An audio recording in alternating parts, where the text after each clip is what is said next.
10 പൈസ കൊടുക്കാൻ പാടില്ല, കൊടുത്തേക്കരുത്. ആർക്ക്? നല്ല ആരോഗ്യമുള്ള മനുഷ്യനാണ്, നല്ല ശരീരമുള്ള മനുഷ്യനാണ്, ശരീരത്തിൻ്റെ അവയവങ്ങൾക്കൊന്നും ഒരു കുഴപ്പമില്ല, ജോലി ചെയ്യാൻ നല്ല കഴിവും പ്രാപ്തിയുള്ള മനുഷ്യനാണ്. പക്ഷേ ജോലിക്ക് പോകില്ല. പിന്നെ എന്താ പരിപാടി? യാചന.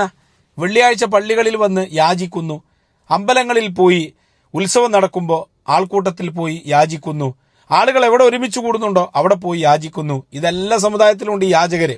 മുസ്ലിം സമുദായത്തിൽ മാത്രമല്ല, എല്ലാ സമുദായത്തിലുണ്ട്. ഇത് തൊഴിലാക്കി നടക്കുന്ന ആരോഗ്യമുള്ള ജോലിക്ക് പോകാത്ത മനുഷ്യന്മാര്, യാചന തൊഴിലാക്കി നടക്കുന്നവർക്ക് 10 പൈസ നമ്മൾ കൊടുക്കാൻ പാടില്ല. കാരണം അവകാശികൾക്ക്, യഥാർത്ഥ പാവപ്പെട്ടവർക്ക് നമ്മുടെ സമ്പത്ത് ഇതുമൂലം കിട്ടാതെ പോയി കഴിഞ്ഞാൽ നമ്മൾ അവരോട് ചെയ്യുന്ന ഏറ്റവും വലിയ ക്രൂരതയായിരിക്കും. വിശുദ്ധ ഇസ്ലാമിനെ സംബന്ധിച്ചിടത്തോളം അഷ്റഫുൽ ഖൽഖ് സല്ലല്ലാഹു അലൈഹി വസല്ലം തങ്ങൾ പറഞ്ഞു, നിങ്ങളുടെ ഭക്ഷണത്തിൽ ഏറ്റവും നിങ്ങൾക്ക് ബറക്കത്തുള്ള ഭക്ഷണം നിങ്ങളുടെ അധ്വാനം കൊണ്ട് നേടിയെടുക്കുന്ന ഭക്ഷണമാണ്. നിങ്ങൾ ആലോചിച്ച് നോക്കുക, ഈ ഭിക്ഷാടനം എന്ന് പറഞ്ഞാൽ ചെറിയ ബിസിനസ് അല്ല.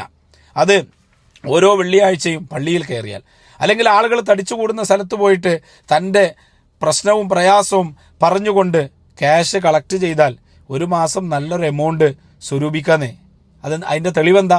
നല്ല എമൗണ്ട് സ്വരൂപിക്കാം എന്നതിൻ്റെ തെളിവ് ഏകദേശ ഭിക്ഷാടകരുടെയും ബാങ്ക് ബാലൻസ് നോക്കിയാൽ ലക്ഷക്കണക്കിന് രൂപയാണ്.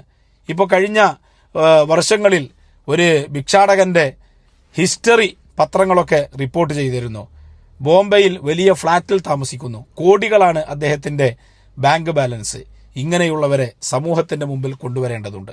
അതുപോലെ ആളുകൾ താമസിക്കുന്ന വീടുകളിൽ വന്ന് അവരില്ലാത്ത സമയം നോക്കി അവിടെയുള്ള വസ്തുക്കൾ അടിച്ചു മാറ്റി കൊണ്ടുപോകുന്നു.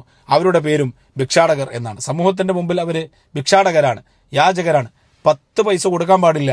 അവരെ സമൂഹത്തിൻ്റെ മുമ്പിൽ കൊണ്ടുവരേണ്ടത് നമ്മുടെ ഉത്തരവാദിത്വമാണ് എന്നുകൂടി നമ്മൾ മനസ്സിലാക്കേണ്ടതുണ്ട്.